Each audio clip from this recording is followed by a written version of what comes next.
Hola, antes que nada les pido una disculpa porque no tardé muchísimo en traerles este nuevo video, pero bueno, había estado un poco ocupada con otras cosas. Y la verdad es que es uno de los feminismos que a mí más me gusta, de los que tengo muchísima información y me fue muy difícil hacer como algo sintético y claro acerca de un feminismo que tiene tanta riqueza en muchísimos sentidos, ¿no? Tanta riqueza tiene que este año hay una superproducción hollywoodense que habla de las sufragistas, ¿sí? Y protagonizada ni más ni menos que por Meryl Streep.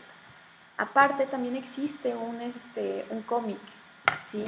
Y esto tiene que ver, yo digo, con el hecho de que ha sido uno de los movimientos más épicos en términos históricos, ¿sí?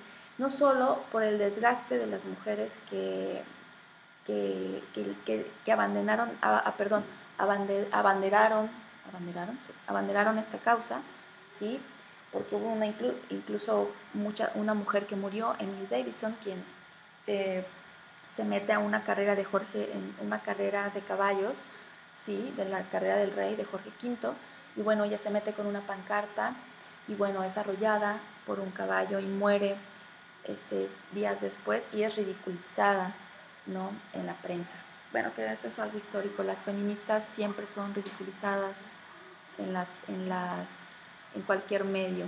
Pero bueno, el asunto es que es uno de los feminismos más ricos en cuanto a praxis, pero también muy ricos teóricamente, sobre todo en el sentido de que la mayoría de las teóricas de la segunda ola son de una raíz muy profundamente socialista.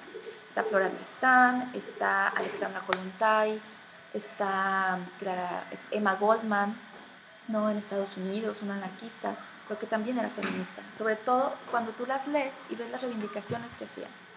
Todas ellas, lo único que tienen en sus escritos es un reclamo de derechos y ciudadanía, un reclamo de libertad para las mujeres, un reclamo para estas democracias excluyentes que todavía existen, en donde todos tenemos un acceso diferenciado a ciertos derechos, en donde por desgracia no se ha logrado concretar la libertad, los dos principios básicos en los que está basada cualquier democracia, que es la libertad y la igualdad, ¿no? Pero bueno, esto es muy interesante. 1848 va a pasar a la historia por dos grandes acontecimientos. Uno que opacó al otro, por supuesto. Uno es la publicación del Manifiesto Comunista de Marx y Engels, y otro es la Declaración de Seneca Falls. Esto en Estados Unidos, en donde en un pequeño condado de Nueva York se reúnen 70 mujeres y 30 hombres a hacer como una especie de foro en donde analizan la situación de las mujeres. Y aquí lo interesante es que, bueno, ellas basándose en la Declaración de Independencia de Estados Unidos van a escribir o redactar, mejor dicho, su declaración de sentimientos o la Declaración de Seneca Falls. Que si ustedes la revisan, espero que la revisen, yo no tengo tiempo aquí de ahondar en ella. Si ustedes la revisan, se van a dar cuenta que muchas de las reivindicaciones que hacen en esa declaración siguen estando pendientes 2 siglos después, ¿sí? Por desgracia, las luchas sociales son siempre luchas de ideas, y eso es lo que las hace tan, pero tan complicadas. Porque al final de cuentas es muy difícil lograr cambiar un imaginario social. Entonces, los valores del feminismo aún no se concretan en nuestras sociedades, y es importante porque cuando una idea logra sedimentar en una sociedad, pues la sociedad cambia sus conductas, ¿sí? Y eso es lo que nos gustaría a las feministas, y es por lo que seguimos luchando tantos siglos después, porque ese reclamo de libertad y de igualdad que surgió hace tantos siglos se concreta. Pero bueno, va a tener esta segunda ola del feminismo también a hombres muy importantes, y uno de ellos, uno de los grandes defensores del feminismo sufragista, va a ser John Stuart Mill, quien desde su escaño en el Parlamento Europeo en 1866 va a impulsar, ¿sí?, una petición que exigía el sufragio a las mujeres. Obviamente, esta va a ser denegada, y a raíz de ellas que van a surgir, como ya dije, a raíz de estas negativas, sistemáticas a favor de que las mujeres tengan una mayor participación en la vida pública y en la vida política de los países, es que van a organizarse estas mujeres, porque eso es lo importante, al final de cuentas, organizar.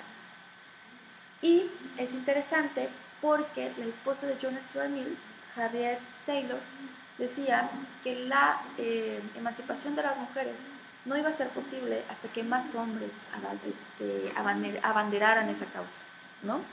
Y es algo muy interesante porque vemos que esa idea que Harriet Taylor defendiera en el siglo XIX es la base de acción de una campaña de la ONU, que es He for She, que es, como ya sabemos, abanderada en este momento por Emma Watson. Es interesante. Bueno, a mí me llama la atención cómo es como todo es cíclico, ¿no? Y cómo las ideas regresan una y otra vez, sobre todo cuando no logran sedimentarse, lo que ya dije. Por desgracia vivimos en una sociedad, en una democracia súper, súper imperfecta, llena de cuarteaduras, excluyente, y por eso es importante que todas las mujeres seamos conscientes de esto, de que la igualdad que está establecida en nuestra Constitución no se da en términos reales, ¿sí? Esto es importante que lo tengamos en cuenta. Y esto es lo que me parece a mí mucho más relevante del feminismo sufragista, ¿no? No solo a nivel teórico todas las ideas que nos heredaron, sino también todas los ejemplos de lucha, de coraje, de valentía que también nos dejan y que por desgracia a las niñas no nos enseñan en la universidad, ni en la escuela, ni en ningún lado, y que al final nosotros llegamos a ellos de manera totalmente intuitiva, la mayoría de las veces. Pero bueno, esto sería para mí, fui demasiado esquemática, lo sé, me faltaron muchísimos nombres, Emmeline Pankhurst, por ejemplo, en Estados Unidos, Lucretia Mott, Elizabeth Cady, en fin, son grandes mujeres que en su momento lideraron estas luchas y que por desgracia no están en la historia, ¿sí? O no en la historia oficial, están en esa historia alterna que se nos cuenta a las mujeres cuando ya nos metemos a estudiar feminismo y a interesarnos, pero no están integradas a la historia.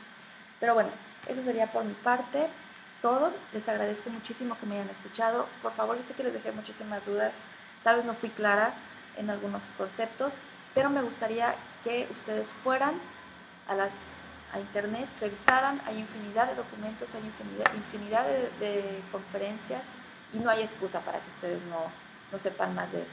Entonces, pues eso sería todo por mi parte. Muchas gracias.